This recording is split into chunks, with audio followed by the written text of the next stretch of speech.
ಎಲ್ಲ ನನ್ನ ಪ್ರೀತಿಯ ಸೆಲೆಬ್ರಿಟಿಗಳಿಗೆ ನಮಸ್ಕಾರ ಹೇಳ ಇಲ್ಲ ಥ್ಯಾಂಕ್ಸ್ ಹೇಳ ಧನ್ಯವಾದ ಹೇಳಿದ್ರು ಏನೇ ನನ್ನ ಪದ ಯೂಸ್ ಮಾಡಿದ್ರು ಕೂಡ ತುಂಬ ಕಮ್ಮಿ. ಯಾಕಂದರೆ ನೀವು ತೋರಿಸಿರೋಷ್ಟು ಪ್ರೀತಿ ಅಭಿಮಾನ ಇನ್ಯಾವತ್ತೂ ಅದನ್ನು ಅದು ಯಾವ ಥರ ರಿಟರ್ನ್ ಮಾಡೋದು ನನಗೂ ಗೊತ್ತಾಗಲ್ಲ. ಬಟ್ ಇವತ್ತು ಆ್ಯಕ್ಚುಲಿ ಇಲ್ಲಿ ಕೂತ್ಕೊಳ್ಳೋಕ್ಕಾಗಲಿ ಹೇಳೋಕ್ಕಾಗಲಿ ಒಂದೇ ಒಂದು ರೀಸನ್ ಏನಂತಂದರೆ ಈಗ ಆ್ಯಕ್ಚುಲಿ ಬರ್ಡೇ.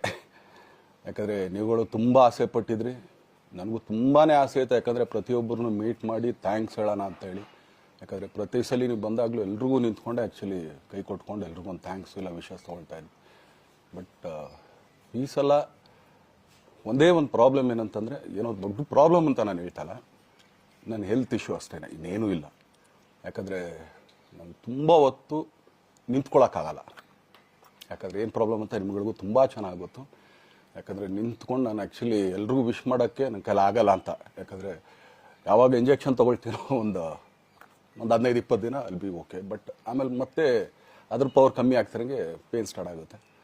ಸೊ ಆಪ್ರೇಷನ್ ಅನ್ನೋದು ಕಟ್ಟಿಟ್ಟು ಬುತ್ತಿ, ಅದು ಎಲ್ರಿಗೂ ಗೊತ್ತು, ನನಗೂ ಗೊತ್ತದು. ಸೊ ಅದಂತೂ ಮಾಡಿಸ್ಲೇಬೇಕು ನಾನು. ಆದರೆ ಈಗಿರೋ ಕೆಲಸಗಳಲ್ಲಿ ಯಾರಾದ್ರು ನಾನು ಒಪ್ಕೊಂಡಿದ್ದೀನಿ ಸಿನಿಮಾಗಳು. ಸೊ ಯಾಕಂದರೆ ನಾನೆಲ್ಲ ನನ್ನ ನಿರ್ಮಾಪಕರಿಗೂ ಥ್ಯಾಂಕ್ ಹೇಳೋಕ್ಕೆ ಇಷ್ಟಪಡ್ತೀನಿ. ಯಾಕಂದರೆ ಇಷ್ಟು ದಿನ ಕಾದರು. ಸೊ ಅದೊಂದು ರೀಸನ್ಗೋಸ್ಕರ ಅವ್ರುಗಳು ಆ್ಯಕ್ಚುಲಿ ಇಷ್ಟು ದಿನ ಕಾದಿದ್ದಾರೆ. ನಾನು ಅವ್ರುಗಳಿಗೆ ಅನ್ಯಾಯ ಮಾಡಬಾರ್ದು. ಯಾಕಂದರೆ ಅವರು ಒಂದು ಏನೇನೋ ಪ್ರಾಜೆಕ್ಟ್ಗಳನ್ನು ಕೊಟ್ಟಿರ್ತಾರೆ ಅಂಥೇಳಿ. ಸೊ ಅದಕ್ಕೋಸ್ಕರ ಸ್ವಲ್ಪ ಇದು ಮಾಡ್ತಾಯಿದ್ದೀನಿ. ಯಾಕಂದರೆ ಎಲ್ಲಿವರೆಗೂ ಪುಷ್ ಆಗುತ್ತೆ ಅಲ್ಲಿವರೆಗೂ ಪುಷ್ ಮಾಡೋಣ ಅಂತ ನಾನು ಟ್ರೈ ಮಾಡ್ತಾಯಿದ್ದೀನಿ, ಇಲ್ಲ ಅಂತಲ್ಲ. ಸೊ ಆದ್ದರಿಂದ ದಯಮಾಡಿ ಎಲ್ಲ ನನ್ನ ಸೆಲೆಬ್ರಿಟಿಗಳು, ನನ್ನ ಪ್ರೀತಿಯ ಸೆಲೆಬ್ರಿಟಿಗಳು ಇದೊಂದು ಸಲ ನನಗೆ ಕ್ಷಮೆ ಕೊಟ್ರಿ. ಯಾಕಂದರೆ ನಾನು ಸಿಗ್ತೀನಿ, ನಾನು ಸಿಗಲ್ಲ ಅಂತಲ್ಲ, ಖಂಡಿತ 101% ನಾನು ಸಿಕ್ಕೇ ಸಿಗಬೇಕು. ಯಾಕಂದರೆ ನಿಮ್ಮೆಲ್ಲ ಇಂಡಿವಿಜುವಲಿ ನಾನು ಥ್ಯಾಂಕ್ಸ್ ಹೇಳಲೇಬೇಕು ಅದನ್ನು.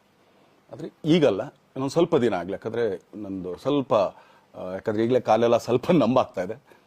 ಸೊ ಸ್ವಲ್ಪ ನಮ್ಮ ಡಾಕ್ಟರ್ ಹತ್ರ ಎಲ್ಲ ನಾನು ಕನ್ಸರ್ನ್ ಮಾಡಿ ಏನು ಮಾಡ್ಬೋದು ಅದಕ್ಕಿನ್ನು ನೆಕ್ಸ್ಟ್ ಅಂತ ಹೇಳಿ. ಯಾಕಂದರೆ ಸ್ಪೈನಲ್ ಕಾರ್ಡ್ ಪ್ರಾಬ್ಲಮ್ ನಿಮಗೂ ತುಂಬ ಚೆನ್ನಾಗಿ ಗೊತ್ತು. ಸೊ ಇದೊಂದು